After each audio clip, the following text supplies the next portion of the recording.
Hi, my name is Brett Owens at Brown University. Really honored to be able to present our work to be published in the American Journal of Sports Medicine. The title of our paper is Epidemiology of Posterior Glenohumeral Instability in a Young Athletic Population. I'd like to first of all thank Joe Lanzi. This was his fellowship project and he did a great job seeing it through to fruition, as well as the research team at William Beaumont Army Medical Center. This work primarily was done at West Point, New York. I'd like to thank Ken Cameron and the group there as well.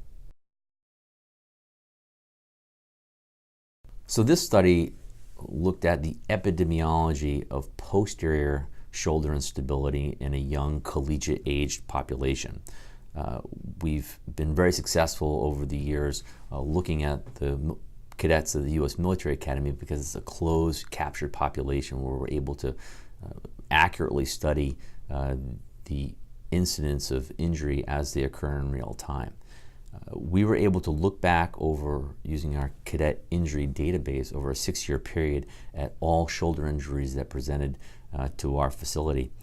We had over 600 shoulder instability events, about which 18% were posterior in direction.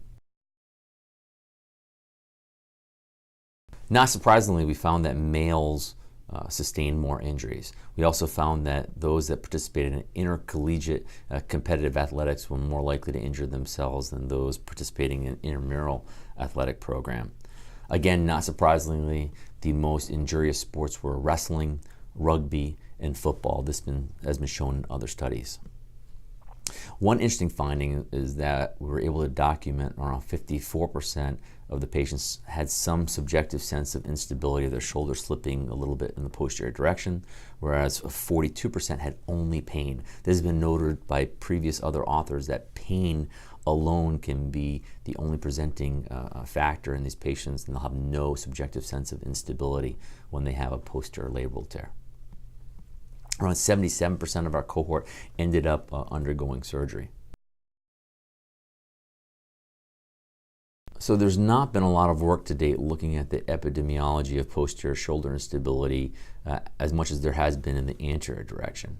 One of the challenges is that posterior shoulder instability can be a more challenging diagnosis. As we've shown in this paper and others have shown, pain can be the only presenting factor for those that have a posterior labral tear and some subtle instability during athletic emotions.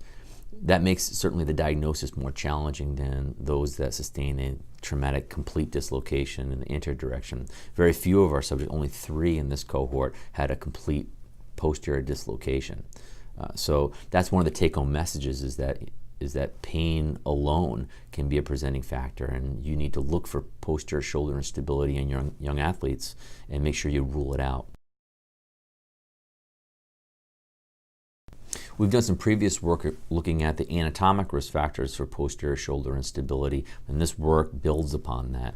We're continuing to look at both the anatomic as well as the individual activity risk factors to help optimize the outcome following posterior shoulder instability injury, as well as after surgical stabilization.